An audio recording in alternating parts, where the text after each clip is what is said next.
রাজনৈতিক দল হিসেবে জামায়াতে ইসলামী কতটা দেউলিয়া তার একটা প্রমাণ হচ্ছে মুফতি আমির হামজাকে তাদের এমপি পদপ্রার্থী করা। চারদিকের প্রচুর সমালোচনা হওয়ার পর এই ক্লাউন, ওনাকে ক্লাউন বললেও কম বলা হয়, উনি যা করেন, এই ক্লাউনকে তারা মানে নমিনেশন রেখেছেন, তিনি তার প্রতীক বরাদ্দ পেয়েছেন, দাঁড়িপাল্লার পক্ষে ভোট চাইছেন। তাকে নিয়ে সামাজিক মাধ্যমে তার পুরনো বক্তব্যের যেসব জিনিস সামনে আসছে, এরপর ওই মানুষটাকে রাখা হয়। আমার সাথে তার ব্যক্তিগত একটা ইস্যু আছে, আসলে আমি কথা বলতে চাইছি সেই কারণেও। আমি মানে কী কারণে, আমার সাথে কী বিষয়, আমাকে নিয়ে তিনি কী বলেছেন সেটা আগে একটু শুনে নেওয়া যাক।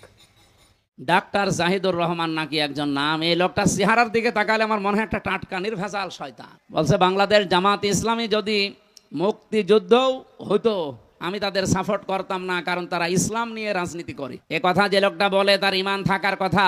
এরকম নাস্তিক মার্কা লোক যারা মারা যাবে এই দেশে ঘোষণা দেওয়া দরকার যে তাদের জানাজার নামাজ দরকার নেই, কারণ ইসলামের রাজনীতি আছে। এই কথা যারা বিশ্বাস করে না সে কাফের। জামায়াত ইসলামীর বট বা ব্যক্তিরা আমার মন্তব্যে এসে আমাকে কাফের, নাস্তিক সব বলেছেন, ইসলাম বিদ্বেষী সব বলেছেন। কিন্তু তাদের একজন আলোচক, একজন হঠাৎ করে নাজিল হওয়া ব্যারিস্টার আমাকে অন রেকর্ড নাস্তিক বলেছেন। আর ইনি তো দলের পদে থাকা এবং মনোনয়ন পাওয়া একজন মানুষ। আমার অপরাধটা কি, অপরাধটার কথা আমি আবার একটু বয়ান করি, উনি এই জায়গায় খুব ক্লিয়ার করেননি। আমি বলেছিলাম ইয়াস, জামায়াতে ইসলামী যদি মুক্তিযুদ্ধের সময় তার কোনো অপরাধ নাও থাকতো, তারপরও জামায়াতে ইসলামের রাজনীতি আমি সমর্থন করতাম না। এটা জামায়াতে ইসলামী না, ইসলামকে নিয়ে, ইসলামের নামে যারা রাজনীতি করেন কারো রাজনীতি আমি সমর্থন করি না। এবং এটা যে শুধুমাত্র ইসলাম মোটেও ব্যাপারটা তা না।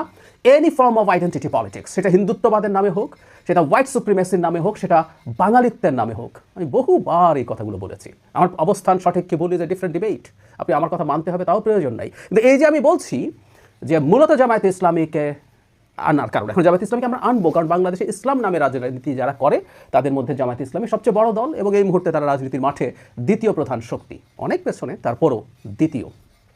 সুতরাং বলাটা খুব অস্বাভাবিক আমার দিক থেকে ছিল বলে আমি মনে করি না। কিন্তু তার জবাব হচ্ছে আমি টাটকা শয়তানের মতো লাগে, আমাকে কবর দেওয়া যাবে না, মানে জানাজা কর দেওয়া যাবে না, ইত্যাদি ইত্যাদি ফতোয়া দিচ্ছেন।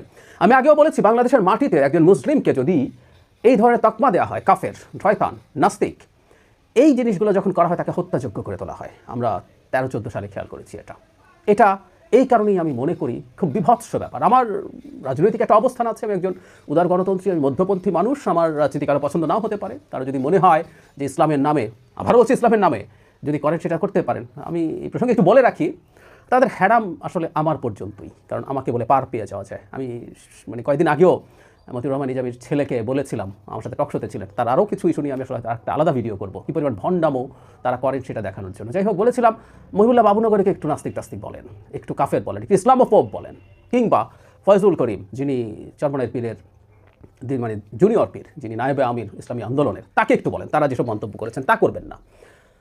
তো যে কথাটা বলছিলাম, আমি শুধু ইস্যু না, এর বাইরেও তিনি এই যে সুপ্ত রাজনীতির যে আলাপ আসছে, প্রমাণ উনি, আমি আর দেখাতে যাচ্ছি না, আপনারা সবাই দেখেছেন কীভাবে নিজকে আওয়ামী লীগ প্রমাণের জন্য বসেছিলেন। মানে বাংলাদেশে আমি আওয়ামী লীগ বলা ছাড়া কি কেউ টিকে থাকতে পারে নাই? পেরেছে। এই কথাটাই বলছি। হ্যাঁ, জামাত বলা, শিবির বলা, ইভেন বিএনপি বলা তো বটেই ঝুঁকিপূর্ণ ছিল। এখন জামাত শিবির যদি ডিসাইড করে যে আমরা আপাতত আমরা একটু শান্ত থাকবো, তারপরে আওয়ামী লীগ প্রমাণ করতে হয় না। যেমন ছাত্র শিবির ছাত্রলীগের দলে ভিড়ে গিয়েছিল, তার সেরকম ভিডিও আছে। সিনেমার নায়িকা নিয়ে কথা আছে, একটা ভার্সিটি নিয়ে মিথ্যে কথা আছে। এমনকি সম্প্রতি একটা ভিডিও সামনে আসলো, জনাব আরাফাত রহমান কোকোকে উনি কুকুর বলছেন, উনি ক্ষমা চেয়েছেন, দেখেছি। কিন্তু একটা মানুষ এই কথা বলতেই পারে বলে আমি মনে করি না, একজন মানুষ সম্পর্কে যিনি মারা গেছেন বেশ আগে, অত্যাচারিত হয়ে। মানে ক্ষমা চাওয়াই কি যথেষ্ট? একটা মানুষের রুচি কোন পর্যায়ের যে তিনি এই কথাগুলো বলতে পারেন? আর এর বাইরে তো যে বললাম ক্লাউন, সার্কাসের ক্লাউন যেমন মানুষকে বিনোদিত করার চেষ্টা করে, সেই ক্লাউনগিরি করেন উনি ওয়াজের নামে, একটার পর একটা মিথ্যে কথা, ফালতু কথা, নোংরা কথা। এই মানুষটাকেই ইভেন প্রাথমিক মনোনয়নের পরও যখন প্রচুর সমালোচনা হতে থাকলো, তখনও সেখান থেকে জামাত সরে আসেনি।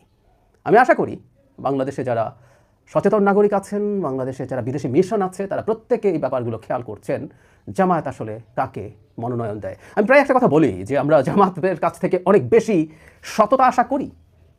জনগণ হিসাবে বলছি, যে কোনো একজন ভোটার হিসাবে চাওয়া উচিত। বিএনপি তার সততাকে ইউএসপি করেনি। বিএনপি বলেনি আমরা সত্যকে শাসন চাই। সো যে দলটা সত্যকে শাসন চাই স্লোগান দেয়, সেই লোকটাই এরকম গার্বেজ, এরকম ক্লাউন, এরকম একটা অসৎ আপাদমস্তক মিথ্যুক মানুষকে যখন মনোনয়ন দেয়, তখন বুঝতে হয় দলটা কতটা দেউলিয়া। অনেকে হয়তো মনে করবেন, ভেবেছিলেন যেটা এরকম হওয়ার কথা ছিল না, আমি হওয়ার কথা ছিল বলেই মনে করি। জামায়াতে ইসলামী যে মুখোশ পরে মানুষের সামনে আসার চেষ্টা করে, প্রায় তারা বলার চেষ্টা করে যে তাদের নিচু পর্যায়ে বা অনেকের উপর নিয়ন্ত্রণে তারা এগুলো করছেন, কিন্তু এই মনোনয়নের মাধ্যমে তারা প্রমাণ করলেন তারা সর্বোচ্চ পর্যায়ে কী করতে যাচ্ছেন, কী করেন।